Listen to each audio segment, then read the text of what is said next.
जय हिंद students, welcome to our YouTube channel. And आपको बताना चाहूंगा, कल एक बहुत बड़ी गलती हो गई मुझसे। अभी भी एक बार चेक कर लेते हैं, वो गलती दोहराई तो नहीं जा रही है। नहीं नहीं नहीं, मैकबुक एयर। एक्चुअली क्या हुआ कि कल एक ब्लूटूथ जो है वो हमारा कनेक्ट हो गया था। और मैं बात करता गया और वो स्पीकर बहुत दूर रखा हुआ था। तो उसने बिल्कुल ही आवाज जो है वो कैप्चर नहीं करी, और ऐसे ही करते करते आधा चैप्टर कंप्लीट हो गया। तो मैंने सोचा यार, आपका आवाज ही नहीं आएगी आपको, तो आपको कैसे चीजें समझ में आएंगी। तो चलिए अब चैप्टर को हम लोग जो है वो कंटिन्यू करते हैं। जैसे कि आपको पता है कि यूपीएससी 2025 को अब मात्र 199 डेज बचे हुए हैं। और हम जो है वो शुरू कर रहे हैं chapter second. Chapter first already हमने कवर कर लिया है। जिन्होंने पुरानी क्लासेस कवर नहीं करी है, आप पहले पुरानी क्लासेस सीरियल में कवर करिएगा, फिर इस क्लासेस को जो है वो देखिएगा। तब आपको एक अच्छा बेनिफिट जो है वो मिलेगा।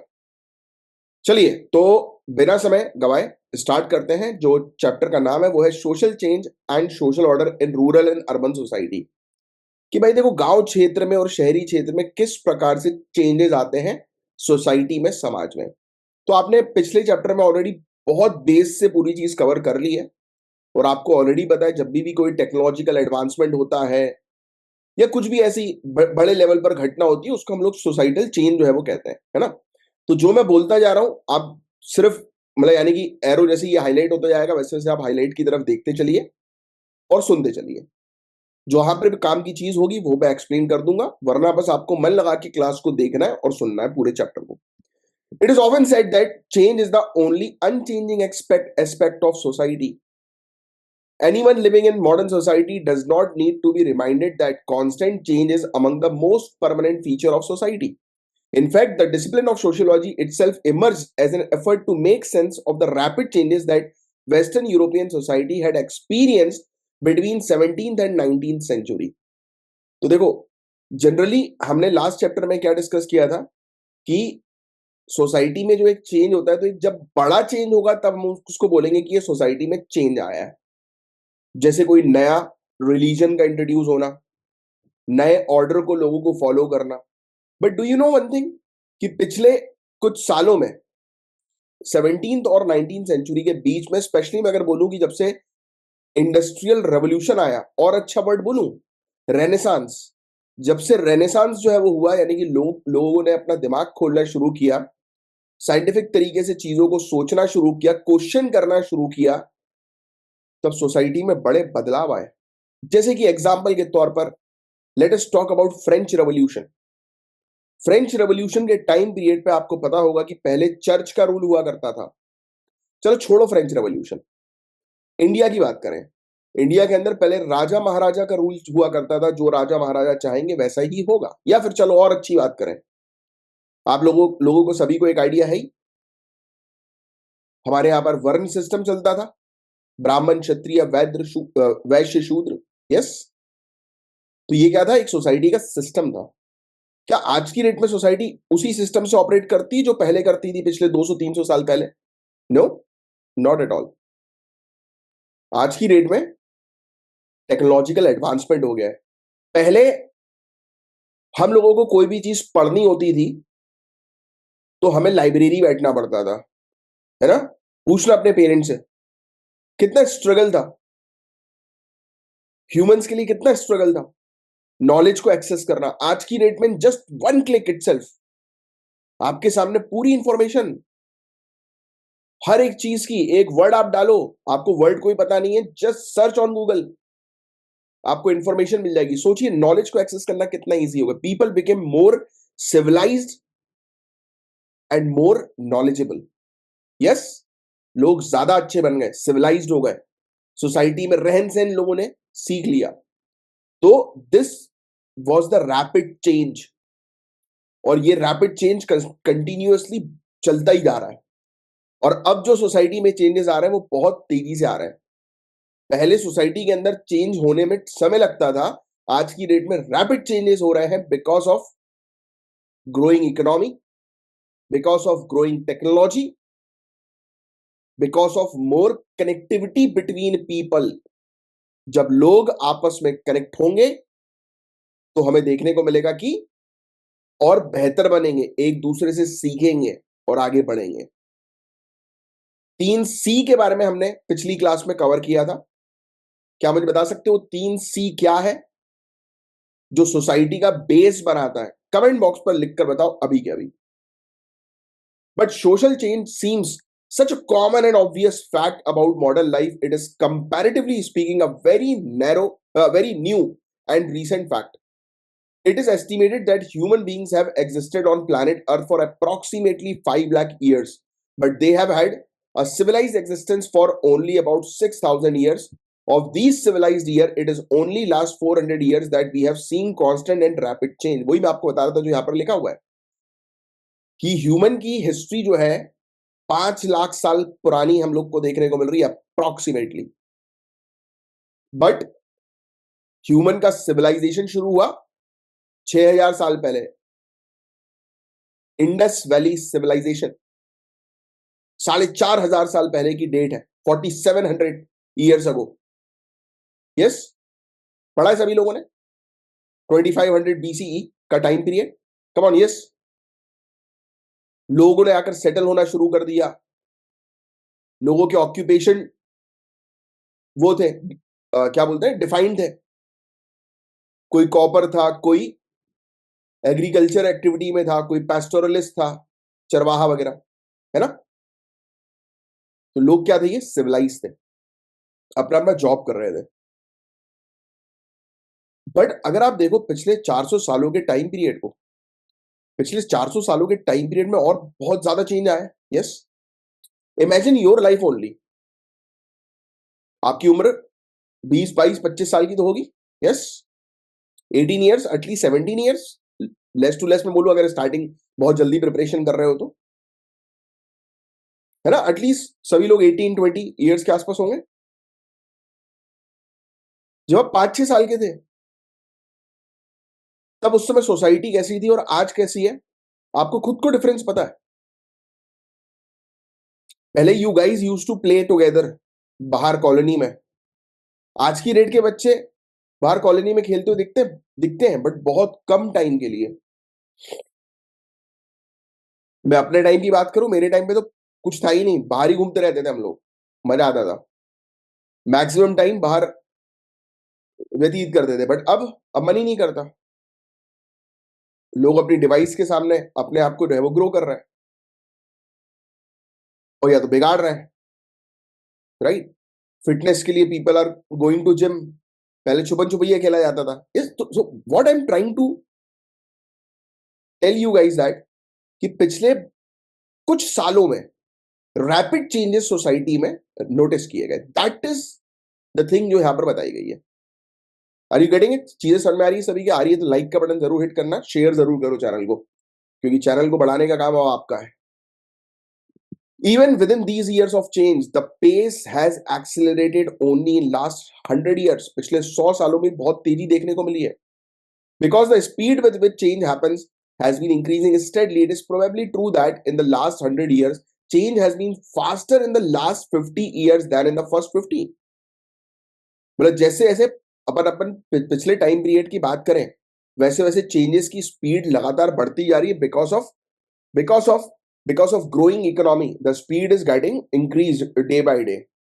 तो देख रहे हो कितनी देरी से, देखो लिखा भी है, and with in the last 50 years the world may have changed more in the last 20 years than in the first 30. तो अब आपको समझ में आ रहा है कि सोसाइटी कितनी तेजी से चेंजेस हो रही है और अब आपको फैक्टर्स भी पता लग रहे हैं कि सोसाइटी में चेंजेस के क्या क्या फैक्टर्स होते हैं। Yes, that's it. चलो अब हम थोड़ा सा स्पीड अप करेंगे, बट ये जो टॉपिक अब मैं बताने जा रहा हूं, the clock of human history, ये आपके लिए इंपॉर्टेंट है और ये आप नोट डाउन कर लेना। अब देखो, ये क्लॉक होती है समझाने के लिए होती है। जैसे एग्जांपल के तौर पर इन्होंने बोला कि आप पूरी, जैसे अब आपको ऑलरेडी पता है कि ह्यूमन जो है वो धरती पर ऑलमोस्ट 500,000 साल से एग्जिस्ट है ना। एग्रीकल्चर जो है वो फिक्स सेटलमेंट का बेसिस था। भाई एग्रीकल्चर आप करोगे तो आपको वहीं पर सेटल्ड रहना पड़ेगा। और ये एग्रीकल्चर कब से शुरू हुई, तो उन्होंने बताया कि लगभग पिछले 12,000 साल पहले से। सिविलाइजेशन की बात करें तो 6,000 साल पहले से लोग सेटल होना शुरू हुए, आपस में कम्युनिटी बनना शुरू हुई।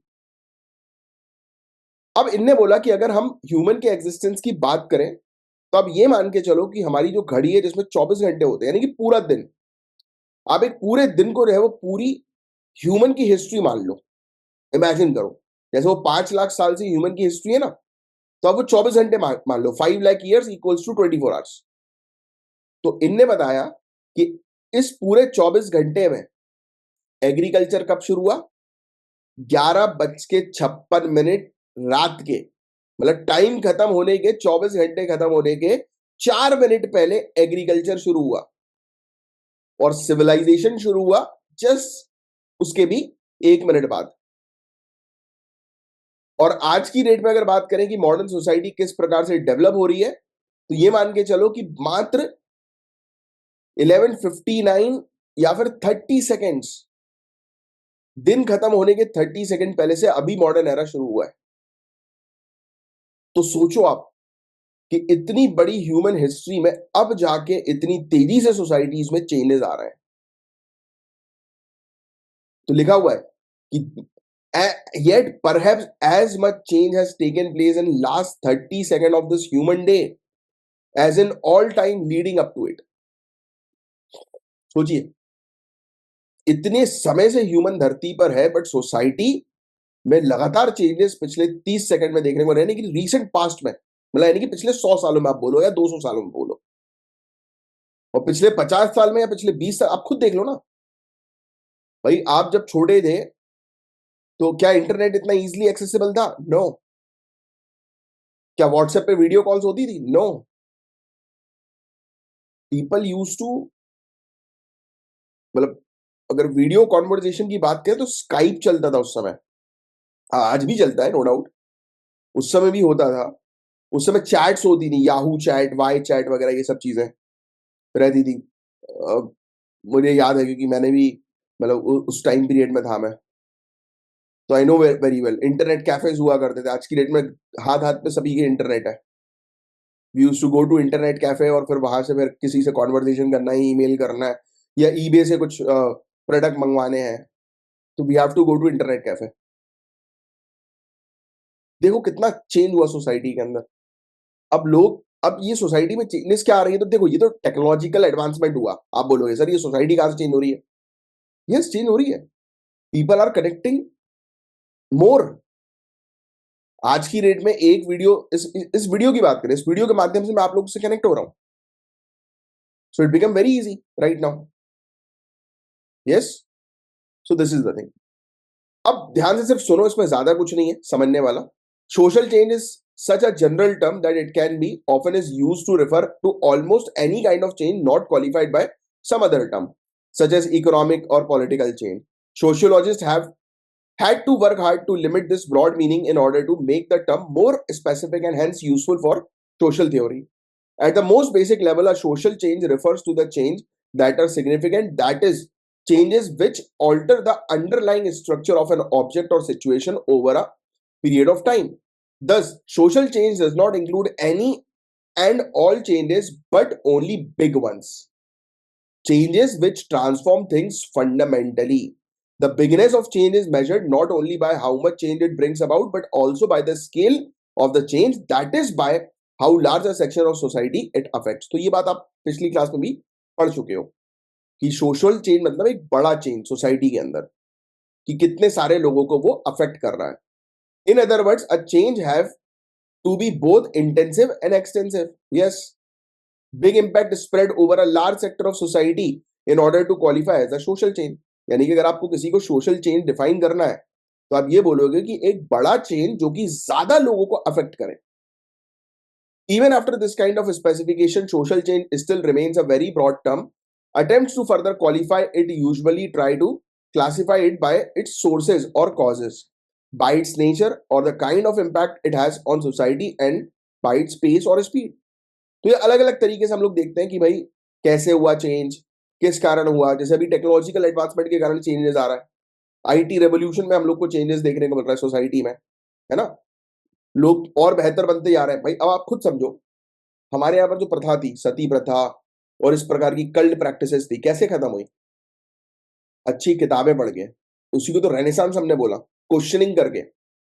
पहले यूरोप की बात करें, जो चर्च ने बोला वो नियम, डेमोक्रेसी थी नहीं। जो डेमोक्रेसी की बात करता था उस पर मजाक उड़ाया जाता था कि अरे क्या बात कर रहे हो। इंडिया का मजाक बना था जब इंडिया उस समय डेमोक्रेटिक कंट्री के तौर पर उभर कर आई थी। तब कहा था कि इंडिया बहुत बड़ी गलती कर रही है, ज्यादा चल टिक नहीं पाएगी, बट हमारे कॉन्स्टिट्यूशनल मेकर्स ने इस प्रकार से रूल्स रेगुलेशन और प्लस हमारी जो लोग, क्योंकि सबको डर यही था कि इतनी डाइवर्स सोसाइटी है हमारे यहाँ, तो ये यूनाइटेड कैसे रहेंगे, इसलिए तो बोलते हैं unity in diversity. Yes, for example evolution is the name given to kind of change that take place slowly over a long period of time. भाई एवोल्यूशन किसको बोलते हैं, जो लॉन्ग पीरियड ऑफ टाइम में हुआ है, जैसे कि बंदर से इंसान बना, दैट इज एवोल्यूशन। और ये टर्म जो है वो किसने दिया था, नेचुरल साइंटिस्ट चार्ल्स डार्विन ने, जिन्होंने एक थ्योरी भी रखी थी, हाउ लिविंग ऑर्गेनिज्म इवॉल्व, कैसे ये लिविंग ऑर्गेनिज्म उभरे हैं, बन के आए हैं, कैसे इनमें सेंचुरीज में या मिलीनिया में धीरे धीरे चेंजेस देखने को मिलते हैं जब ये नेचुरल सर्कमस्टेंसेस को अडॉप्ट करते हैं। डार्विन की थ्योरी जो है वो एम्फेसाइज करती है किस आइडिया के ऊपर, the survival of the fittest. तो ये फैक्ट आप जानते ही हो, जो भी लाइफ फॉर्म अगर वो सर्वाइव कर पा रही है उस एनवायरमेंट में, मतलब रह पा रही है, अडॉप्ट कर पा रही है उस एनवायरमेंट को, तो वो रह लेगी। जो नहीं अडॉप्ट कर पा रहे हैं या जो स्लोली स्लोली अडॉप्ट कर पा रहे हैं वो या तो मर जाएंगे लॉन्ग टर्म में। तो डार्विन ने सजेस्ट किया कि ह्यूमन बीइंग इवॉल्व हुआ है सी बॉर्न लाइफ फॉर्म से, बोलते ना कि पानी से ही जीवन संभव हुआ है, तो ह्यूमन बीइंग जो आया है वो लाइफ कहां से आई है, पानी से आई है ना। और फिर वो लाइफ जो है वो पानी से लैंड बेस्ड मैमल्स की तरफ गई, काफी सारी स्टेजेस को पास करते हुए, ठीक है। जैसे काफी सारे मंकीज, चिंपांजीज थे पहले हम लोग, फिर होमोसेपियंस बने यानी कि ह्यूमंस बने, इवॉल्व हुए, इसमें कितने साल लग गए। तो डार्विन की थ्योरी जो है वो नेचुरल प्रोसेस थी किसकी, एवोल्यूशन की। फिर हम लोग सोशल वर्ल्ड में आए, फिर जाकर एक टर्म आता है सोशल डार्विनिज्म, एक ऐसी थ्योरी जो बोलती है कि भाई अब आपको सोसाइटी में रहना है तो आपको सोसाइटी के हिसाब से चलना है, तो उसको बोलेंगे सोशल डार्विनिज्म। अब डार्विन थ्योरी क्या बोल रही थी, फिटेस्ट सर्वाइवल। अब सोसाइटी में भी जो फिट बैठेगा वो सोसाइटी का हिस्सा होगा, जो फिट नहीं बैठेगा उसको सोसाइटी से हटा दिया जाएगा, as simple as that. It is talking about the structure of society, जो हम पिछली क्लास में कवर कर चुके हैं। In contrast to evolutionary change, the change that occur comparatively quickly even suddenly in sometimes called revolutionary change। जब कोई change quickly आता है ना तो उसको revolutionary change बोलते हैं। ये ज्यादातर पॉलिटिकल कॉन्टेक्स्ट में हम लोग को देखने को मिलता है, जब पावर स्ट्रक्चर सोसाइटी का चेंज होता है काफी तेजी से, जो फॉर्मर रूलिंग क्लास या फिर फॉर्मर रूलिंग ग्रुप जो हम लोग को देखने को मिलता है उसको उसके चैलेंजर्स चेंज कर देते हैं। एग्जाम्पल के तौर पर पहले राजा का रूल हुआ करता था, करेक्ट, राजा को गद्दी से हटाया, फिर कौन आके बैठे, ब्रिटिशर्स आके बैठे। इंडिया के केस की बात कर रहा हूं मैं, याद आ रहा है, viceroy, governor, governor general, कमान मॉडर्न इंडियन हिस्ट्री का थोड़ा बहुत पता होगा। तो ये क्या कर रहे थे, एडमिनिस्ट्रेशन कर रहे थे। इनका एडमिनिस्ट्रेशन हमें समझ में नहीं आया तो हमने इनको हटाया, हमने बोला भाई हमारे बंदे बैठने चाहिए, फिर बैठे प्राइम मिनिस्टर, है ना, याद आ रहा है। वाइस रॉय की पोजीशन हट जाती है, प्राइम मिनिस्टर की पोजीशन आई, प्रेसिडेंट की पोजीशन आई, कमान सही है सर नो। तो हमने अपना स्ट्रक्चर अपने अकॉर्डिंग फिर तैयार किया। तो जब क्या हो रहा है यहां पर, आपने क्या देखा, जब ये रैपिड चेंज है कि जैसे ही पावर स्ट्रक्चर चेंज हो रहा है तो सोसाइटी में भी चेंज देखने को मिलेगा। जब किंग रूल था तो सोसाइटी अलग टाइप से चलती थी, ब्रिटिश रूल में सोसाइटी अलग टाइप से ऑपरेट कर रही है। अब डेमोक्रेटिक इंडिया में सोसाइटी अलग तरीके से ऑपरेट कर रही है। यस, लोगों के पास अधिकार है, राइट्स है, पहले नहीं थे। पहले तो कोई भी फ्री स्पीच का अधिकार नहीं था, बाहर घूमने का अधिकार नहीं था, रेस्ट्रिक्शंस थे। अब फंडामेंटल राइट्स है, मौलिक अधिकार है। यस, अब यहां पर उन्होंने एग्जांपल दे दिया फ्रेंच रेवोल्यूशन का, सोवियत या रशियन रेवोल्यूशन का। बट तो इन्होंने ये बोला कि ये सब चेंज क्या होता है, पॉलिटिकल चेंज है, और इस पॉलिटिकल चेंज के कारण सोसाइटी में चेंजेस आते हैं। But the term has also been used more generally to refer to sharp, sudden and total transformation of other kinds as well, such as in the phrase industrial revolution और telecommunication revolution and so on। तो technologically जो revolution होता है तो उसमें भी हम लोग को चेंजेस देखने को मिलते हैं। Types of changes that are identified by their nature और impact include structural change and changes in ideas, values and belief. Yes, तो लोगों के बिलीव, वैल्यूज, आइडियाज में चेंजेस आएंगे तो सोसाइटी में चेंजेस आएंगे। स्ट्रक्चरल चेंज का मतलब क्या है, transformation in structure of society, society का स्ट्रक्चर चेंज हो रहा है, टू इट्स इंस्टीट्यूशन और by rules by which these institutions are run। जैसे पहले राजा का रूल था तो उस समय अलग स्ट्रक्चर था, अलग रूल्स रेगुलेशन थे। अब जब डेमोक्रेटिक गवर्नमेंट आएगी तो अलग रूल्स रेगुलेशंस रहेंगे, तो सोसाइटी को अलग तरीके से अफेक्ट होगा। यस, तो ये चीज हम लोग को देखने को मिली। तो इमरजेंसी ऑफ पेपर मनी, तो देखो इन्होंने एक और एग्जांपल दिया, जैसे पेपर मनी जब आई as a currency marked as a major change in the organisation of financial markets and transaction. Paper money के आने से कितने चेंजेस आए सोसाइटी में। पहले बार्टर सिस्टम चलता था, याद हो तो, पहले जब कोई भी करेंसी नहीं थी, मेटल करेंसी भी नहीं थी, तो बार्टर सिस्टम था। क्या था बार्टर सिस्टम? फॉर एग्जाम्पल, मेरे पास पेन है और मुझे बुक चाहिए, राइट? तो बुक वाले को जो है वो पेन चाहिए होगा, तभी एक्सचेंज हो पाएगा, वरना नहीं हो पाएगा। Come on, you know about it. Exchange of goods, direct exchange of goods होता था। तो उस समय नीड किसकी क्या है क्या नहीं है वो मैटर करता था भाई। अब मुझे बुक चाहिए, अब बुक वाले को पेन चाहिए ही नहीं और मेरा पेन ही है भाई, तो मुझे तो कभी बुक नहीं मिलेगी। कितना डिफिकल्ट कॉम्प्लेक्स सिनेरियो था। फिर आई मेटल करेंसी, फिर आई पेपर करेंसी, और अब तो डिजिटल करेंसी की तरफ हम मूव ऑन कर रहे हैं। अब तो वॉलेट रखने की भी आवश्यकता नहीं। आई डोंट थिंक कि आप में से काफी सारे लोग वॉलेट कैरी करते होंगे। हाँ ठीक है, गर्ल्स की बात अलग है, वो दिखाने के लिए अपने साथ क्लच कैरी करती हैं, वो मुझे क्लासी भी लगता है, अच्छी बात है, वो रखना चाहिए। लुक्स के आगे, लुक्स में कोई कॉम्प्रोमाइज नहीं, भले ही उस वॉलेट के अंदर अपन अपना हैंडकरचीफ और कुछ काम की चीजें और कुछ मोबाइल फोन रख रहे हैं, राइट? वो हालांकि पॉकेट में भी रखा जा सकता है easily, but girls carry clutch और अच्छा सा, जैसे मम्मी की बात करूं मैं अपनी, तो मम्मी कैरी वो बढ़िया वाला पर्स, तो अच्छा लगता है वो, that look nice. But I don't think कि लड़के लोग भी हाँ वॉलेट कैरी करते हैं थोड़ा शो ऑफ करने के लिए, क्या क्रेडिट कार्ड वेडिट कार्ड ये वो डेबिट कार्ड है, बट जरूरत नहीं पड़ती। मैंने तो आजकल अभी मोबाइल में वो वाला कवर ले लिया है कि जिसमें कार्ड और वो अपन पैसे रख लें। जब मैंने लिया था तो मेरे पिताजी चिल्ला रहे थे, बोलते बेटा जिस दिन मोबाइल चोरी होगा ना, कोई चोर लेके जाएगा तो तुम्हारा मोबाइल और पर्स दोनों चोरी हो जाएगा। मैंने कहा नहीं होता है यार, संभाल के रखेंगे। ऐसा तो चोर जो है वो तो चाहे तो लड़का चोरी करके ले जाए, फिर क्या करोगे है। एनीवेज चलो आगे बढ़ते हैं। अब देखिए, सो अब जब तक ये चेंज नहीं आया था किसका, पेपर करेंसी का, most form of currency involve precious metal, जैसे गोल्ड सिल्वर हुआ करते थे। जो वैल्यू जो हुआ करता था कॉइन का, वो डायरेक्टली गोल्ड या सिल्वर के साथ लिंक्ड था। तो by contract the value of paper currency note has no relation to the value of paper it is printed on. तो ऑब्वियस सी बात है भाई, आप एक तरफ रद्दी पेपर रख दो, दूसरी तरफ 500 का नोट रखो, भाई दोनों पेपर तो सेम ही है। अच्छा, हालांकि साइंटिफिकली बोलो तो दोनों पेपर सेम नहीं है, दो printing paper is different, right? Anyway चलो ठीक है, मान लेते हैं आपने वो प्रिंटिंग पेपर ही लिया एक। अरे मैं तो बोला चलो पुराना 500 का नोट रख दो आप, पुराना 500 का नोट रख दो, नए 500 का नोट रख दो, या पुराना 1000 का नोट रख दो जो डिमोनेटाइजेशन बंद हुआ था, और 500 के दो नोट रख दो। तो क्या दोनों की वैल्यू सेम है? नो, पुराने नोट की वैल्यू खत्म, नल एंड वाइड। तो ये बताने की कोशिश की जा रही कि भाई कॉस्ट जो पहले जो एटलीस्ट मेटल की जो वैल्यू थी, जैसे आपने गोल्ड कॉइन बना दिया, तो गोल्ड की वैल्यू तो गोल्ड जितनी रहेगी ना, प्रीशियस मेटल की। सिल्वर की वैल्यू सिल्वर जितनी रहेगी। और अभी तो पेपर करेंसी, इसकी तो कोई वैल्यू नहीं है। नहीं, इसकी वैल्यू है। क्यों? क्योंकि कानून के थ्रू उसको फिएट मनी बनाया गया है।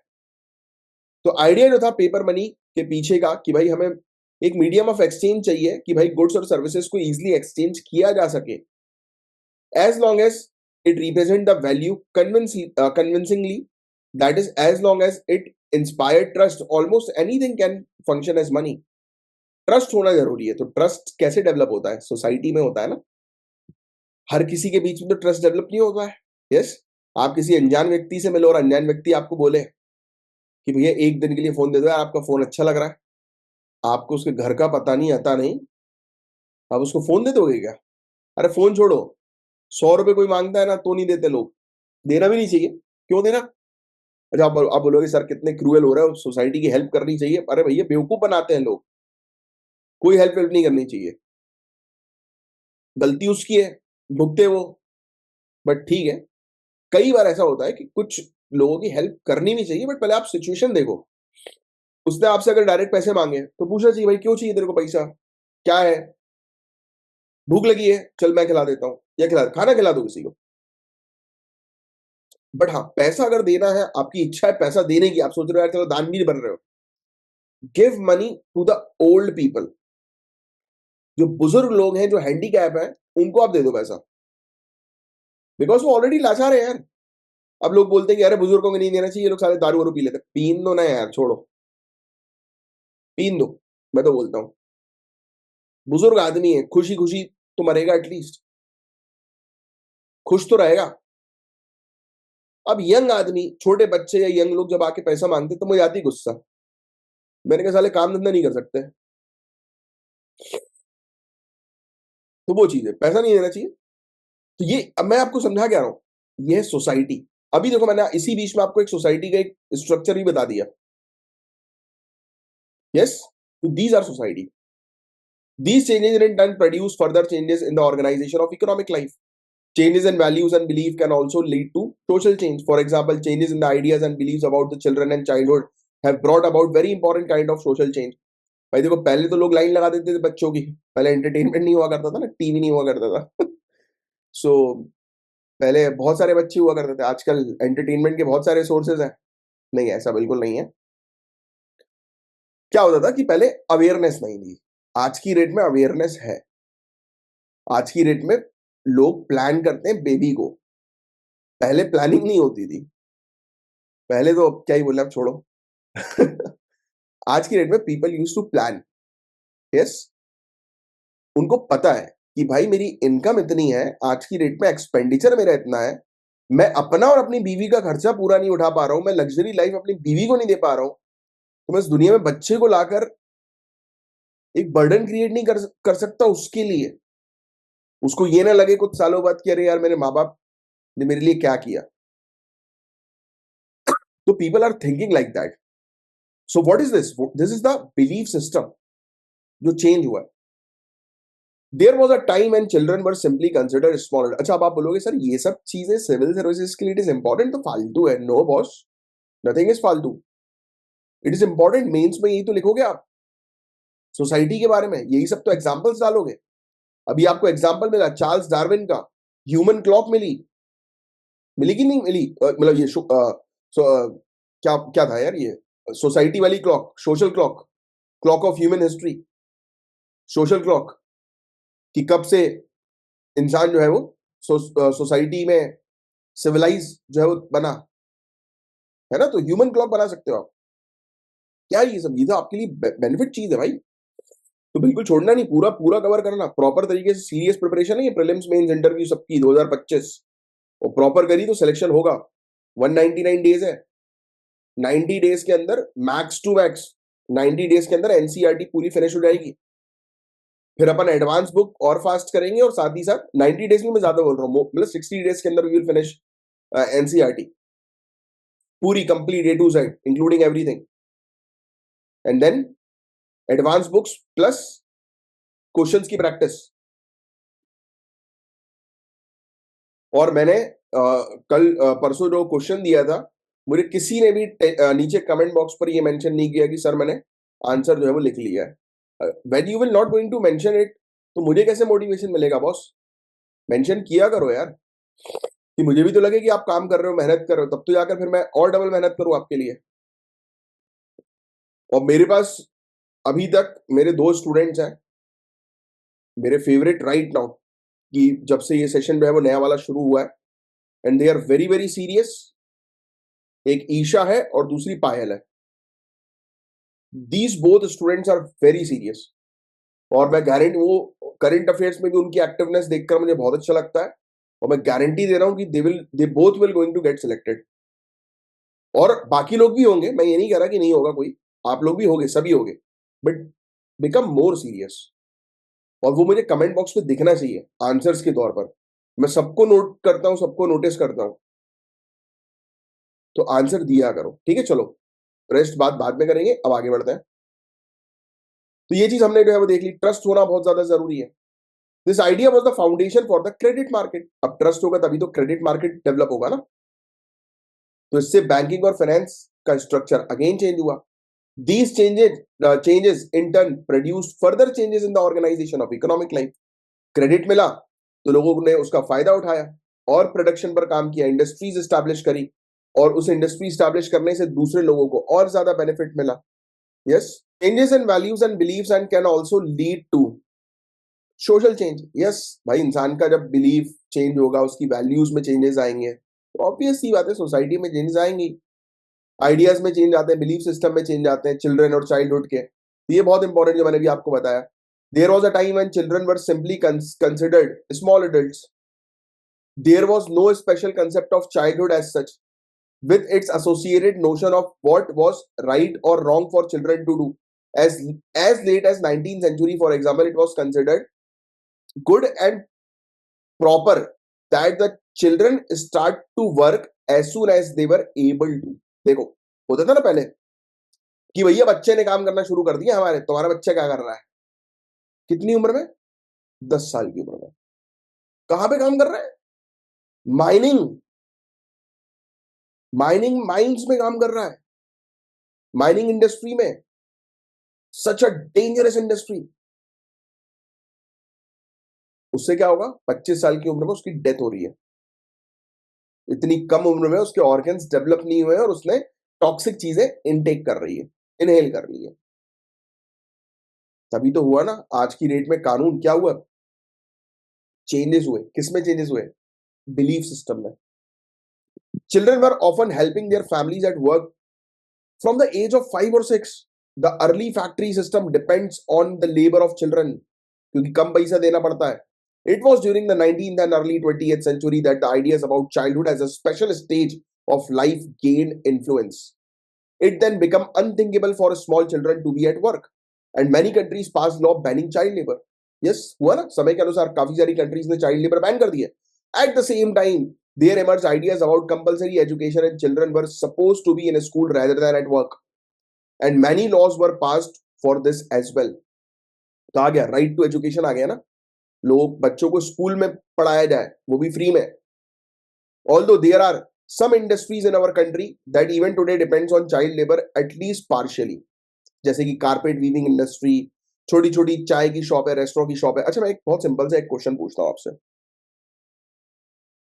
क्वेश्चन ये है कि आप डिस्ट्रिक्ट कलेक्टर हैं, इंटरव्यू का क्वेश्चन, ठीक है, आप डिस्ट्रिक्ट कलेक्टर हैं, आप अपनी फैमिली के साथ कहीं पे जा रहे हैं टूर पे घूमने, है ना, बढ़िया आपकी फॉर्च्यूनर है बेहतरीन, उसमें मस्त रिलैक्स करते हुए जा रहे हैं आप, आपको भूख लगी, आपने बोला कि यार आज तो यार सिंपल से ढाबे में दाल रोटी खाएंगे, 5 स्टार मत रोकना ड्राइवर, क्योंकि भैया देखो आपके लिए व्यवस्था हर जगह होगी, आप 4 स्टार 5 स्टार 3 स्टार से नीचे बात नहीं करोगे बनने के बाद।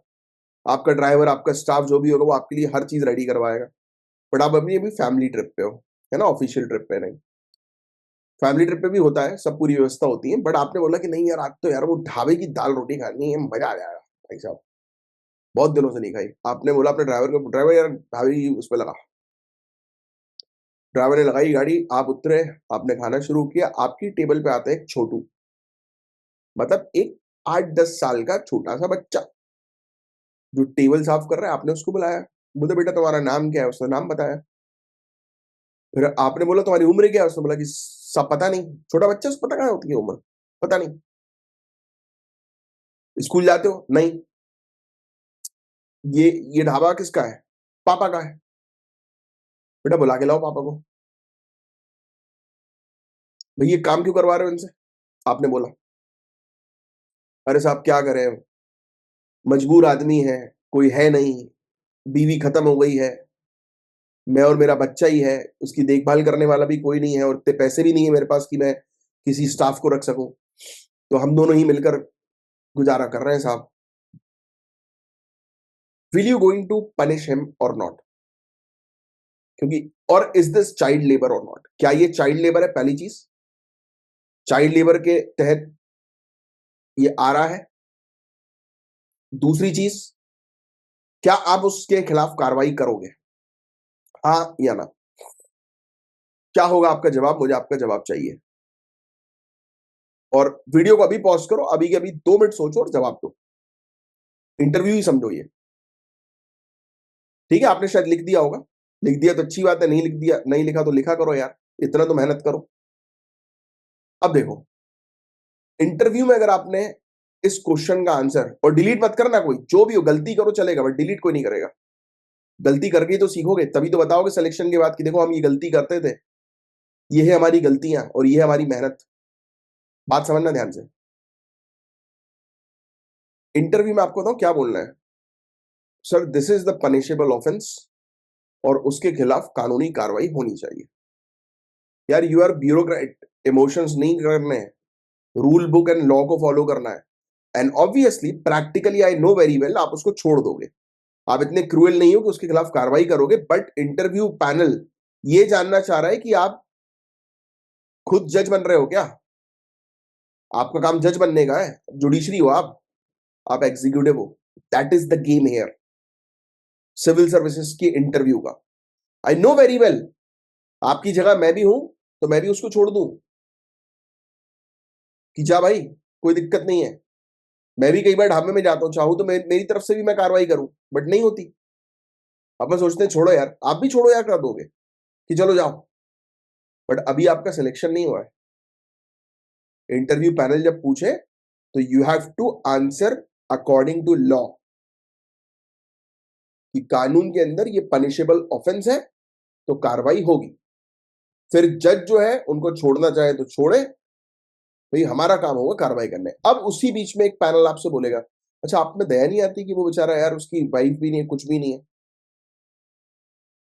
तो ये आपका रिप्लाई बताऊं क्या होना चाहिए, ma'am there are lot of jobs, कि वो अपने बच्चे का ख्याल जो है वो बहुत सारी जॉब को करके कर सकता है या अकेले भी कर सकता है। उसको अपने बच्चे को पढ़ाने पर, उसकी सेहत पर ध्यान देना चाहिए रेदर देन काम करवाने के ऊपर।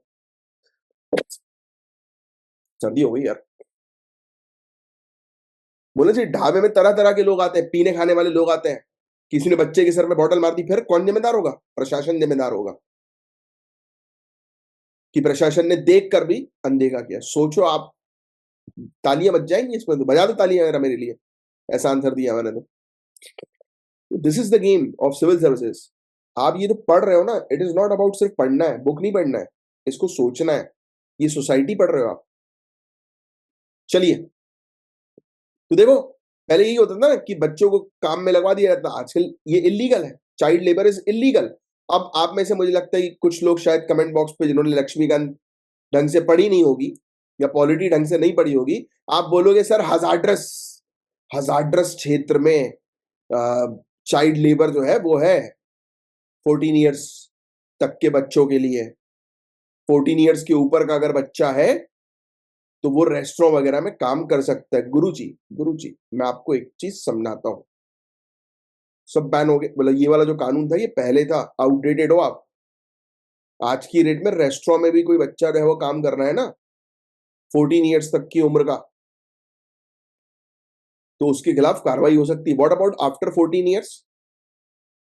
तो आफ्टर 14 ईयर्स के लिए प्रोविजन है, बट वो भी कांग्रेस सरकार ने जो है वो नल एंड वॉइड कर दिया था, मतलब हटा दिया था, बट फिर भी चलता है, राइट? आप उस 14 ईयर्स तक भी फिर भी जो नॉन हैजार्डस जॉब है उसके लिए अलाउ कर दिया जाता है, राइट?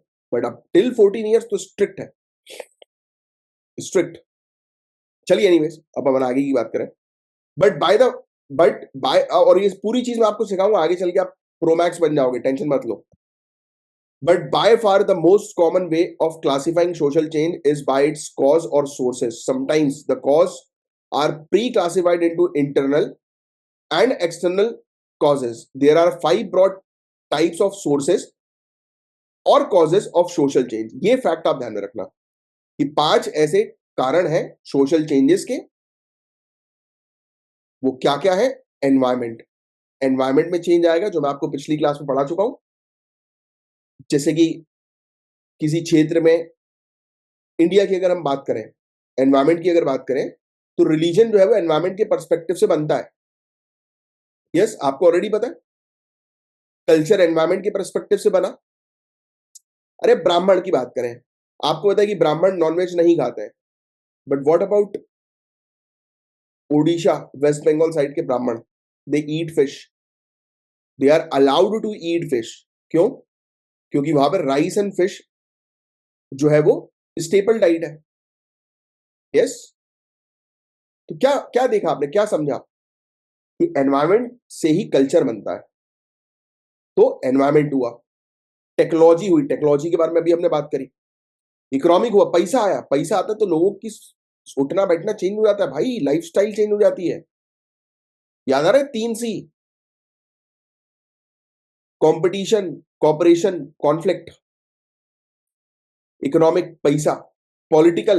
अरे भाई साहब अभी आपका हो जाए सिलेक्शन, देखो आप, लाइफ चेंज, सोसाइटी चेंज, पूरे घर का माहौल चेंज, एंड कल्चर। ये 5 चीजें ध्यान में रखेंगे आप। एनवायरमेंट की बात मैं आपको बता चुका हूं, आप सिर्फ सुनो।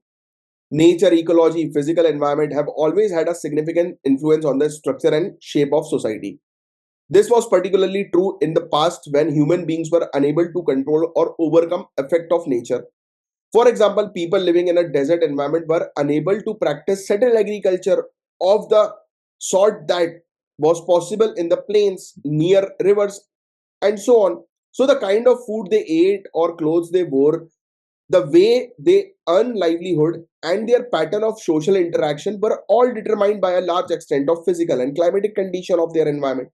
तो यस ना भाई, डेजर्ट में रहने वाला व्यक्ति अपने आप को ढक के रखेगा ना, तभी तो अरेबियन लोगों की पोशाक अलग है। शेख लोगों को देखो आप, उनकी पोशाक अलग है ढकने वाली। तो ये पर्दा सिस्टम वहीं से तो आया है। Yes, the same was true for people living in cold climates. तो वेरी कोल्ड क्लाइमेट्स में भी आप रहोगे तो भी आपको ढक के ओढ़ के बैठना पड़ेगा। और या फिर पोर्ट टाउन्स में, along the major trade routes or mountain passes, or in fertile river valleys. But the extent to which the environment influences society has been decreasing over time with the increase in technological resources. जैसे जैसे technology बढ़ती जा रही है, ये environment का influence कम होता जा रहा है, टेक्नोलॉजी का बढ़ गया है। Technology allow us to overcome और adopt the problems posed by the nature. भाई देखो आज की डेट में हीटेड रूम है, आप यूके जाओ, छोटा भाई मेरा लंदन बैठा हुआ है, हीटेड रूम्स मिल रहे हैं उनको, कोई टेंशन नहीं है ओढ़ने ओढ़ने की, कुछ करने की। बस हाँ, घर के बाहर जाओ तो बिल्कुल एकदम पहन वहन के जाओ, घर के अंदर जाके बिल्कुल शॉर्ट्स में, बनियान में बैठे रहो, कोई दिक्कत नहीं आनी है। तो ये डिफरेंसेस जो है वो रिड्यूस हो गए, सोसाइटीज जो रह रही है अलग अलग एनवायरमेंट में टेक्नोलॉजी के कारण। On the other hand, technology also alter the nature and our relationship to it in a new ways. So it is perhaps more accurate to say that the effect of nature on society is changing rather than simply decline. तो change हो रही है society, उसका nature change हो रहा है। पहले environment ज्यादा इन्फ्लुएंस करता था, आज की डेट में टेक्नोलॉजी ज्यादा इन्फ्लुएंस कर रही है। As simple as that boss. समझ में आ रही बात है? अब does this affect social change? तो ऑब्वियसली यार, you know the environment may have shape societies, but how did it play any role in social change? Obviously आपको उसका बेस पता ही है कि किस प्रकार से एनवायरमेंट सोसाइटी के अंदर चेंजेस लेकर आता है, कल्चर वैसे डेवलप करता है ना। The easiest and most powerful answer to this question can be found in the natural disaster. Yes, भाई नेचुरल डिजास्टर तो बहुत मतलब एक बेस्ट एग्जांपल है। Sudden and catastrophic event such as earthquake, volcanic eruption, flood and tidal waves, जैसे कि tsunami आई थी इंडोनेशिया, श्रीलंका, अंडमान, तमिलनाडु दिसंबर 2004 में। इसने कितनी बुरी तरह से सोसाइटी में चेंज किया। ये चेंजेस इरिवर्सिबल थे, ये चेंजेस परमानेंट थे। जिन लोगों ने अपनों को खोया वो वापस नहीं आएंगे। कोई भी डिजास्टर है, जिस डिजास्टर में, कोविड डिजास्टर देख लो आप, कोविड, जिन लोगों ने अपनों को खोया वो अटैचमेंट है भाई। कोविड के बाद आज की डेट में सोसाइटी कितनी सतर्क हो गई है, बट साले सतर्क हुए नहीं है। इन लोग को समझ में अभी भी नहीं आ रही है कोविड के समय। बट आप अगर इमेजिन करो, जब कोविड से निकले थे जस्ट बाहर, तो कोई छींक देता था तो या खांस देता था तो 2 कदम दूरी हो जाती थी। आज की डेट में तो मेट्रो में बैठे हुए हैं, मतलब मुंह पे खांस दे, आजा कोई दिक्कत नहीं है। पहले इतने सतर्क, बात बात पे हैंड सैनिटाइजर, ये वो। अब सब वही होता ना कि ये सोसाइटी इतनी जल्दी सुधरती नहीं है। दैट्स व्हाई वी से बड़ा चेंज जो होता है इट टेक सम टाइम। तो हुआ था, हालांकि कोविड के बाद चेंजेस हुए थे। तो लिखा, it is quite possible that many of those whose livelihood were destroyed by the tsunami will never be able to return to them again, and that many of the coastal villages will have their social structure completely altered. अब आप सोचो यार, जिन लोगों की दुकान टूट गई, जो लोग मालिक थे, डिजास्टर के बाद वो नौकर बन गए आज की डेट में। याद करो social structure, lower class, middle class, upper class, discuss किया था ना हमने। Why we have discuss that particular part economic point of view से? क्योंकि वहां वो वाला जो पार्ट था ना, वो आपको सिखाएगा कि जब डाउनफॉल आता है ना, तो इंसान का सोशल स्ट्रक्चर भी चेंज हो जाता है। It is all about social structure. अभी आप देखो, आपका सिलेक्शन हो जाए, मैं आपको दे रहा हूं, जिस दिन सिलेक्शन होगा उसके नेक्स्ट मिनट छोड़िए, नेक्स्ट सेकेंड से आपका, आपकी फैमिली का एटीट्यूड चेंज हो जाएगा। अब आपके और आपकी फैमिली में किसी प्रकार की सिलेक्शन के बाद टेंशन नहीं रहेगी। आपकी फैमिली सिक्योर रहेगी, आप सिक्योर रहोगे अंदर से। विद इन, जैसे ही आपने रिजल्ट देखा ना, रिजल्ट देखते सही थी जो खुशी आएगी, इमेजिन इट। और मैं तो बोल रहा हूं, दिन में रोज कम से कम 5 मिनट विजुअल करना चाहिए आप लोगों को। विजुलाइज करो 5 मिनट्स डेली कि आपका सिलेक्शन हो रहा है, तो देखो अपने आप एनर्जी आएगी। तो दिस इज अ चेंज। तो ये चीज हम लोग को देखने को मिली। There are numerous instance of natural disaster leading to a total transformation and sometimes total destruction of societies and history. Environmental or ecological factor need not only be uh, destructive to cause change, they can be constructive as well. A good example is the discovery of oil in the desert region of West Asia, like the discovery of gold in California in 19th century. Oil reserve in Middle East have completely transformed the society in which they were found. अब देखो ये सब changes जो आ रहे हैं, ये सब changes economic के पर्सपेक्टिव से भी देखे जा रहे हैं। तो चेंजेस सोसाइटी में जो होते हैं उसके पीछे सिर्फ एक कारण नहीं होता है, काफी सारे होते हैं। जैसे आपका सिलेक्शन जो है वो आपको कोई करोड़ रुपए लाके नहीं दे रहा है, बट आपका सिलेक्शन आपको एक पावर दे रहा है, जॉब सिक्योरिटी दे रहा है, एक खुशी दे रहा है, एक एटीट्यूड में चेंज दे रहा है। यस, तो भी तो ये एक कारण हुआ ना चेंज आने का। तो उसके बाद आपका समाज जो है वो चेंज हो जाएगा। आपका उठना बैठना जो होगा वो किन लोगों के साथ होगा? ब्यूरोक्रेट्स के साथ होगा। आपका एटीट्यूड अलग रहेगा बॉस, आप वो इंसान रहोगे ही नहीं कुछ महीनों बाद जो आज हो आप। और अभी भी ड्यूरिंग द प्रिपरेशन ऑल्सो आपके अंदर अगर चेंजेस नहीं आ रहे, आप वैसे के वैसे हो, तो there is something wrong boss. आपको अपने अंदर चेंजेस लाना बहुत ज्यादा जरूरी है अगर आपको सिलेक्शन चाहिए तो। और मेरा लेक्चर ये देख रहे हो आप, रेगुलर देख रहे हो, तो चेंजेस तो आ ही जाएंगे, इस बात की मैं गारंटी देता हूं। कंट्रीज जैसे कि सऊदी अरेबिया, कुवैत या फिर यूएई की बात करें, they would be very different today without their oil wealth. अब सोचो ना यार, ये सऊदी अरेबिया साला डेजर्ट रेगिस्तान गर्म पड़ा हुआ है। दुबई चले जाओ आज, अरे दुबई देखो खेल कर रहा है आज की रेट में। मेरा फ्रेंड है दुबई, काफी सारे, एक दो नहीं, बट एक फ्रेंड की मैं तारीफ करूंगा। यहाँ पे ड्रगिस्ट था वो, drug addict in India. Dubai में भी कर रहा हो तो पता नहीं, आई डोंट नो, उसकी लाइफस्टाइल को मैं कुछ नहीं बोलूंगा, बट यहां पर बर्बाद था।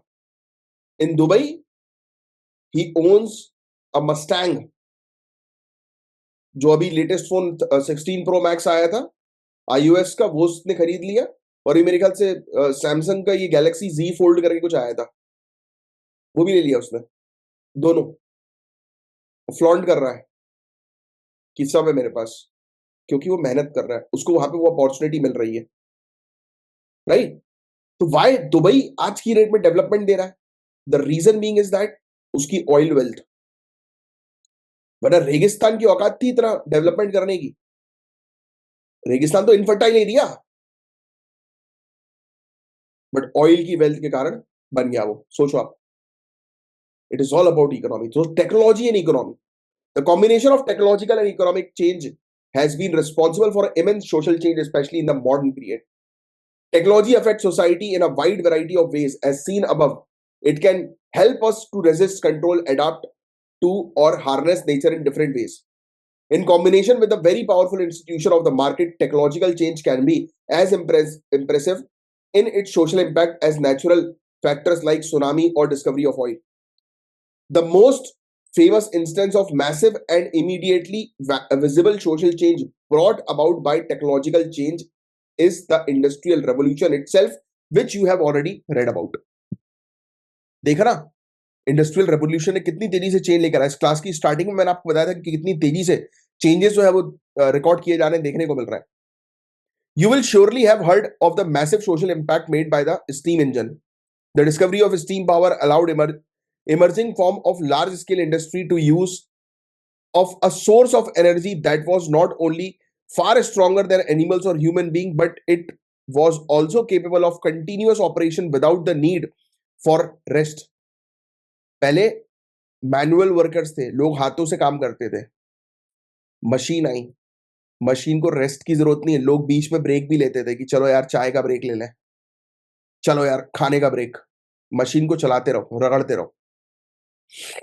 और अब तो और एडवांसमेंट हो गया है, मैक्सिमम काम मशीन के थ्रू हो रहा है। तो टेक्नोलॉजी ने क्या किया, प्रोडक्शन को और फास्ट कर दिया। अब जब प्रोडक्शन फास्ट होगा तो ऑटोमेटिकली रिजल्ट्स, आउटकम्स देखने को मिलेंगे और लोगों के पास पैसा आएगा। When harnessed to the mode of transports like the steamship and the railways, it transformed the economy and social geography of the world. अब ट्रांसपोर्टेशन के कारण बहुत इजी हो गया लोगों को एक जगह से दूसरी जगह जाना। जब एक जगह से लोग दूसरी जगह जाएंगे तो अपने साथ साथ अपना कल्चर भी लेकर जाएंगे, तो मिक्स्ड कल्चर हम लोग को देखने को मिला, लोग और आपस में कनेक्ट हुए। तो क्या हो रहा है, ये सोसाइटी में चेंजेस हो रहा है, लोग एक दूसरे से सीख रहे हैं और नया फॉर्म जो है वो डेवलप हो रहा है। The railroad enabled the westward expansion of industry and trade on the American continent and in Asia. In India too, the railway have played a very important role in shaping the economy, especially in the first century after the introduction in 1853. बताओ comment box में लिखकर, railway जो है वो India के अंदर पहली railway जो है वो कहां से लेकर कहां तक गई थी, स्टॉप क्या था पहला, या पहली रेलवे लाइन कहां से कहां तक थी, बताओ। 1853 तो आपको मिल ही गया, बाकी बताओ। Steamship made ocean voyages much faster and much more reliable. पहले विंड के ऊपर डिपेंडेंट रहना पड़ता था शिप्स को, अब इंजन आ गया, अपने हिसाब से जो है वो मूवमेंट ही अपना डिसाइड कर सकते हैं। अगेंस्ट द वेव जो है वो जाकर काम कर सकते हैं, अगेंस्ट द विंड जाकर काम कर सकते हैं। यस, पहले विंड की दिशा के आधार पर ही होता था, यानी कि लिमिटेड थे। अब ऑपरेशंस लिमिटेड नहीं है, अब जैसा वो चाहे वैसा वो कर सकते हैं, thereby changing the dynamics of international trade and migration. Both these developments created gigantic ripples of change which affected not only the economy but also social, cultural and demographic dimension of the world society. तो technology और economy आपस में combined है, ये चीज यहां पर पूरे इस फ्रेज में हम लोग को देखने को मिली, इस पैराग्राफ में देखने को मिली। The importance and impact of steam power become visible relatively quickly. However, sometimes the social impact of technological change become visible only retrospectively. A technological invention or discovery may produce limited immediate effect as though it were lying dormant. Some later changes in the economic context may suddenly change the social significance of the same invention and give it recognition as a historic event. अच्छा देखो, यहां पर हालांकि इस अभी तक की जो अपन ने पढ़ा, इसमें ये चीज एक मेंशन है जिससे मैं रिलेट जो है वो नहीं कर पा रहा हूं कि टेक्नोलॉजिकल इन्वेंशन या फिर कोई भी टेक्नोलॉजिकल इन्वेंशन हो रहा है या डिस्कवरी हो रहा है, मे प्रोड्यूस लिमिटेड इमीडिएट इफेक्ट। ऐसा नहीं है आज की डेट में, आज की डेट में इमीडिएट इफेक्ट दिखाती है टेक्नोलॉजी, इमीडिएट इफेक्ट। यहां टेक्नोलॉजी लॉन्च हुई और वहां सोसाइटी में चेंजेस नजर आ रहे हैं, इमीडिएट इफेक्ट। पिछले पिछले 5 साल देखो ना आप, मैं इमीडिएट का मतलब ये नहीं कि तुरंत नेक्स्ट सेकंड, मैं उस इमीडिएट इफेक्ट की बात नहीं कर रहा हूं। हाँ, इमीडिएट इफेक्ट मतलब आपके इंडिविजुअल स्ट्रक्चर में चेंज आ जाएगा। मैंने अभी सिलेक्शन का आंसर दिया था, बताओ विद इन नेक्स्ट सेकंड, मैं तो बोल रहा हूं नेक्स्ट सेकंड चेंज आ जाएगा अगर सिलेक्शन जैसी चीज की अगर बात की जाए तो, एटीट्यूड की बात की जाए तो। क्योंकि बिलीफ सिस्टम से, वैल्यू से ही तो सोसाइटी चेंज होती है, और सोसाइटी का हिस्सा आप हो, और आप चेंज होगे तो ऑब्वियस सी बात है कि सोसाइटी चेंज होगी, या फिर आप दूसरी सोसाइटी में शिफ्ट कर जाओगे।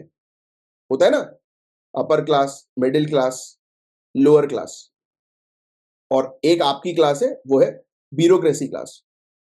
तो ब्यूरोक्रेसी क्लास में इन तीनों में नहीं मानता हूं, मैंने आपको पहले भी पिछली क्लास में भी समझाया था। एनीवेज चलो आगे बढ़े।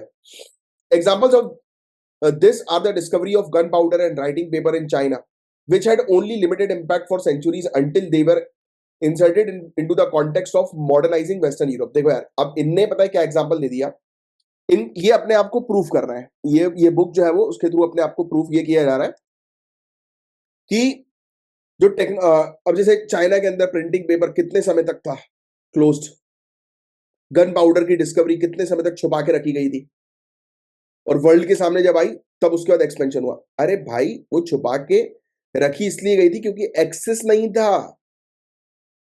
आज की डेट में भाई एक्सेस है, दुनिया के किसी कोने में अगर कोई इनोवेशन होगा तो पूरी दुनिया को नेक्स्ट डे पता लग जाएगा, विद इन 24 आवर्स,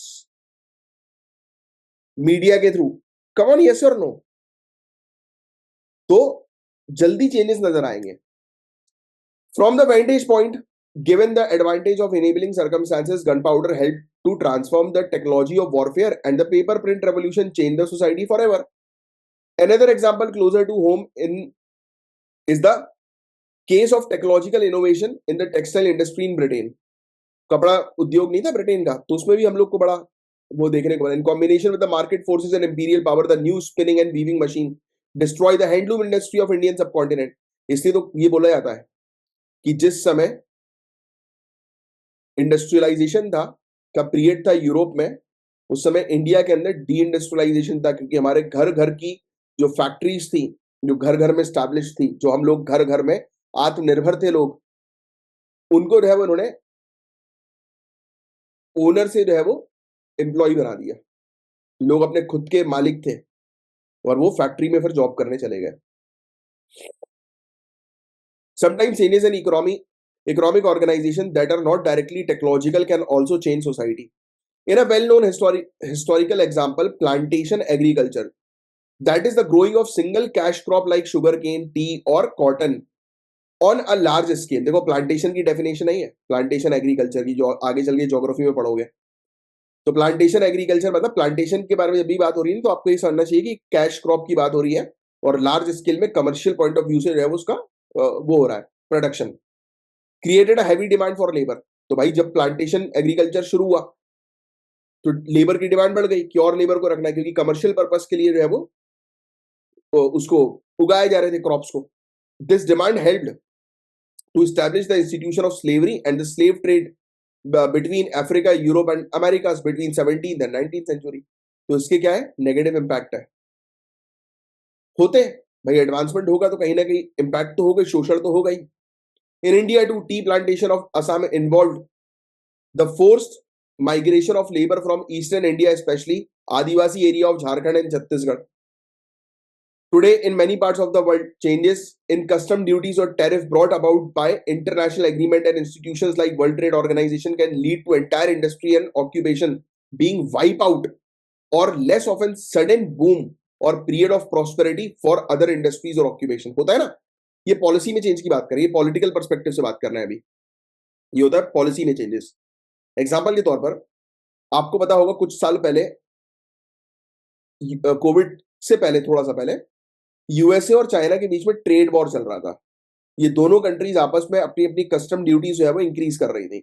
अब कस्टम ड्यूटीज तो समझते हो ना, कोई भी पर्टिकुलर प्रोडक्ट अगर इंडिया के अंदर एंटर होगा, बाहर दूसरी कंट्रीज है, तो उसके ऊपर एक्स्ट्रा टैक्स लगता है जिसको हम लोग बोलते हैं कस्टम ड्यूटीज. करेक्ट. अब होगा क्या, अब फॉर एग्जांपल जो प्रोडक्ट 100 रुपए का है इंडिया के अंदर आएगा तो 150 का हो जाएगा. 50% उस पर हमने कस्टम ड्यूटी लगा दी, एग्जांपल है ना. तो प्रोडक्ट क्या हुआ, महंगा हुआ. अब वो प्रोडक्ट महंगा होगा तो क्या उस प्रोडक्ट को लोग खरीदेंगे? नहीं खरीदेंगे. अब इसको दूसरी तरफ से देखो, इसमें फायदा किसका हुआ? इसमें फायदा हुआ डोमेस्टिक वर्कर्स का. किसका हुआ? डोमेस्टिक वर्कर्स का, डोमेस्टिक इंडस्ट्रीज का, हमारी कंट्री की इंडस्ट्री का, क्योंकि वो सेम प्रोडक्ट हमारी कंट्री में जो बनेगा तो वो आराम से लोग खरीद लेंगे. नुकसान किसका हुआ? फॉरेन इंडस्ट्री का. अब बात दूसरी तरीके से देखना, दूसरे एंगल से. अब इसमें फायदा बताता हूं मैं आपको. अब ये मान के चलो, फायदा किसका होता है? हमारा बता दिया मैंने, हमारा फायदा हुआ. नुकसान किसका हुआ? उसका हुआ. अब दूसरी चीज सुनना, हमारा नुकसान होगा अब कस्टम ड्यूटीज इंक्रीज होने में. अब ये समझिए कि ये प्रोडक्ट जो बाहर से आ रहा है ये रॉ मटेरियल है और इसकी जरूरत पड़ेगी इंडिया को. जैसे सेमीकंडक्टर मान लो कि एक सेमीकंडक्टर चिप है, या एपीआई मान लो आप, राइट, जो मेडिकल इंडस्ट्री में यूज की जाती है. तो इसको हमने इंपोर्ट कराया और हमने इस पर कस्टम ड्यूटीज बढ़ा दी. तो ये तो रॉ मटेरियल है, ये अगर महंगा होगा तो फिनिश्ड गुड भी तो महंगे होंगे. तो नुकसान किसको हुआ? यहाँ पर हमें हुआ. पहले फायदा हो रहा था कस्टम ड्यूटी से, अब नुकसान हो रहा है. तो इसके वाइस वर्सा इफेक्ट हम लोग को देखने को मिलता है और पूरा इसका गेम जो है वो इकोनॉमी से जुड़ा हुआ है. नेक्स्ट, अब पॉलिटिक्स पे आते हैं. देखो ये एंड करते करते इन्होंने पॉलिटिक्स की शुरुआत कर दी है, यानी कि वर्ल्ड हेल्थ ऑर्गेनाइजेशन भी पॉलिटिक्स के पर्सपेक्टिव से ही बात की जा रही थी. In the old ways of writing and recounting history, the action of kings and queens seemed to be the most important force of social change. बिल्कुल सही, जो किंग चाहेगा वैसे ही होगा. किंग ने बोला कि भाई सोसाइटी के अंदर लोग शर्ट नहीं पहनेंगे तो लोग शर्ट नहीं पहनते, लोग पैंट नहीं। अरे मोहम्मद शाह रंगीला, मॉडर्न इंडियन हिस्ट्री पढ़ाऊंगा मैं आपको।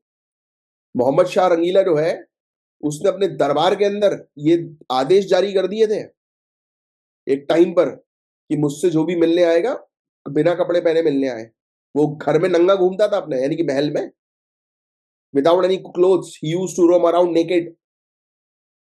और उसने ऑर्डर जारी कर दिए थे, if anyone wants to meet me, जैसे जूते चप्पल बाहर उतार के आते हैं ना, मतलब पूरे वस्त्र उतार के आओ, नॉट इवन द, आप बोलते हैं ना कि inner inner garments, under garments, कुछ नहीं, बिल्कुल टोटल नेकेड, ऐसे मिलता था वो। तो क्या वो उसने स्ट्रक्चर चेंज कर दिया ना कि भाई ये क्या है भाई, वो सोसाइटी चेंज कर रहा है, क्योंकि मोहम्मद शाह रंगीला तो अलग ही टाइप किस्म का व्यक्ति था। But as we know now, kings and queens were the representative of large political, social and economic trends. Individuals में indeed have had roles to play, but they were part of larger context. In this sense, political forces have surely been among the most important cause of social change. तो obvious सी बात है, कोई भी policy अगर बनती है यार तो पूरी सोसाइटी को चेंज करेगी। इवन गवर्नमेंट चेंज होगी तो सोसाइटी में चेंजेस आपको जो है वो नजर आएंगे। बोलो हाँ या ना? Yes. Next, the clearest example are found in the history of warfare. When one society waged war on another and conquered or was conquered, social change was usually an immediate consequence. अरे Britishers को देख लो ना, India के अंदर जब मुगल राज था और एकदम से स्विच होकर ब्रिटिश राज आया तो सोसाइटी में चेंज हुआ कि नहीं हुआ? यही बोली बोली वाली बात हो रही है। Sometimes conquerors brought the seeds of change and planted them wherever they want. At other times, जैसे मुगल्स ही आए थे, मुगल्स आए थे तो उन्होंने इस्लाम को जो है वो फोर्सफुली इंप्लीमेंट करने की कोशिश करी, काफी सारे मुगल बादशाहों ने। ठीक है, तो ये क्या हो रहा है, सोसाइटी को चेंज तो कर रहे हैं ना ये रिलीजन के पर्सपेक्टिव से। Although there are many such examples in history, it is interesting to consider a modern stance, that of United States and Japan. देखो अब वर्ल्ड वॉर सेकेंड की बात होगी। यूनाइटेड स्टेट्स ने जो है वो जापान के ऊपर जीत हासिल करी सेकेंड वर्ल्ड वॉर में, partly through the use of weapon of mass destruction never seen before in the human history. किसी ने न्यूक्लियर अटैक हिस्ट्री में नहीं देखा था।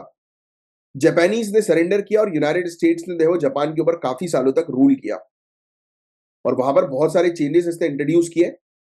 इवन जापान के अंदर अमेरिकन ने जो है वो भूमि सुधार किए।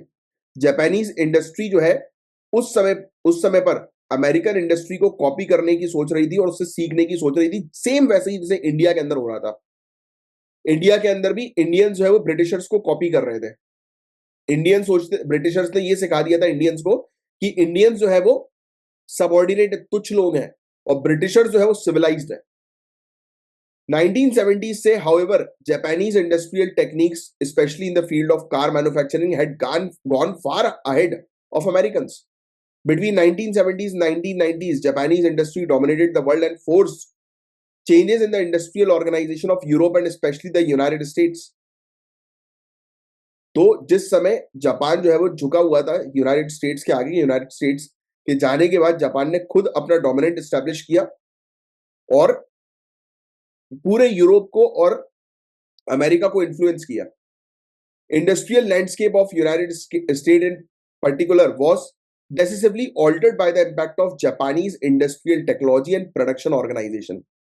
तो जापान ने मतलब अपने पॉलिटिकल फोर्स के थ्रू, यानी कि अब यहाँ पर पॉलिटिक्स के बारे में पढ़ रहे हो ना, तो जापान के अंदर गवर्नेंस जब जापान का खुद का आया तब उनने बोला कि नहीं भाई, इनने तो हमारे ऊपर शोषण कर लिया, अब wait and watch. Just like that India ने भी तो किया ना। इंडिया को कोई पूछता नहीं था एक टाइम पर, आज की डेट में कंट्रीज इंडिया को इनवाइट करती हैं एज अ चीफ के तौर पर, चीफ गेस्ट के तौर पर, इंडिया से सलाह लेती हैं। Large, traditionally dominant industry like steel, automobile, heavy engineering suffered major setback and had to restructure themselves according to Japanese technological and management principle. तो जापान ने देखो इस कदर अपने आप को बना दिया अपनी पॉलिसीज के थ्रू कि दूसरी कंट्रीज को अपनी पॉलिसीज चेंज करनी पड़ी जापान के साथ स्टैंडर्ड सेट करने के लिए। उभरती हुई फील्ड जैसे कि इलेक्ट्रॉनिक्स हुई, इस पर जापानीज ने अपना कब्जा कर लिया, अपने आप को स्ट्रॉन्ग कर लिया। तो ये आप क्या सीख रहे हो? इससे पढ़ाई की चीजें मत सीखो, इससे अपनी मोटिवेशन लो। आज की डेट में आप भले ही किसी भी चीज में कितने भी कमजोर होंगे, बट अगर आप मेहनत करोगे ना तो आप आगे बढ़ जाओगे. You have to just give yourself some time. आपको अपने आप को टाइम देना पड़ेगा. In short, within the space of 4 decades, देखो बता रहे 40 साल में ही मात्र जापान जो है उसने टेबल टर्न कर दिया अपनी इकोनॉमिक और टेक्नोलॉजिकल मीन्स के थ्रू. वॉरफेयर की जगह लड़ाई नहीं लड़ी उसने. उसने बोला टेक्नोलॉजी में इतना आगे बढ़ जाऊंगा कि बेटा मुंह देखते रहोगे मेरा और निकल जाऊंगा. तो अभी आपके पास टाइम है. पढ़ाई करो दिन रात, मेहनत करो कि दूसरे लोग मुंह देखते रह जाए और तुम आगे निकल जाओ. Political changes need not only be international, they can have enormous social impact even at home. Although you may not have thought on this way, the Indian independence movement did not only bring about the political change in the form of end of British rule, it also decisively changed Indian society. A more recent instance to be found in the Nepali people's rejection of monarchy in 2006.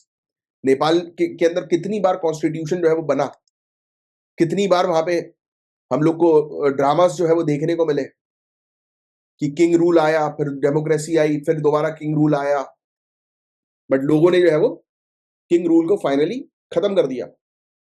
More generally political changes bring about social changes. तो जब भी policies में changes आएंगे तो social changes तो होंगे ही होंगे, पावर रीडिस्ट्रीब्यूशन के थ्रू, राइट.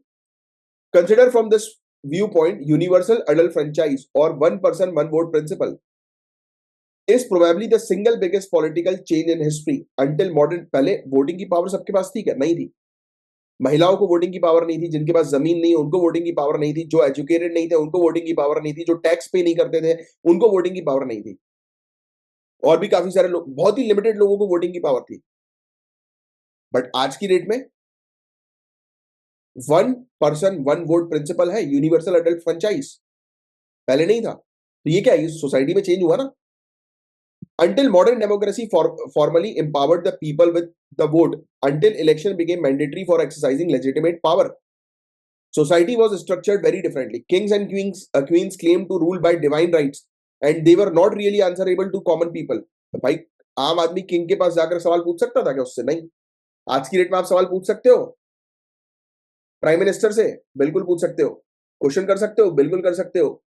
सरकार गिरा सकते हो, बिल्कुल गिरा सकते हैं, बिल्कुल. कैसे? फोर्स करके.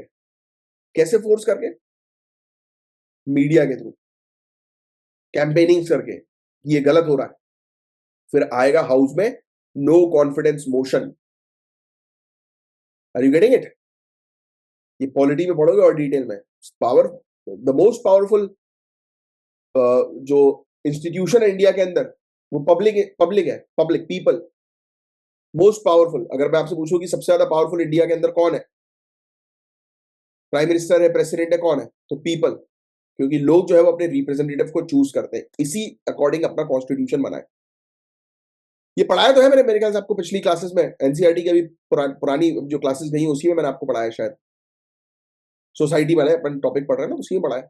Even when democratic principle of voting was first introduced, they did not include the whole population. In fact, only a small minority could vote or had any say in the formation of government. पहले नहीं होता था ना भाई. पहले कहाँ होता था? पहले तो बहुत ही छोटी संख्या में लोगों को जो है वोटिंग पावर्स दी जाती थी. In the beginning, the vote was restricted to those who were born into high status social group of particular race or ethnicity, or to wealthy men who owned property.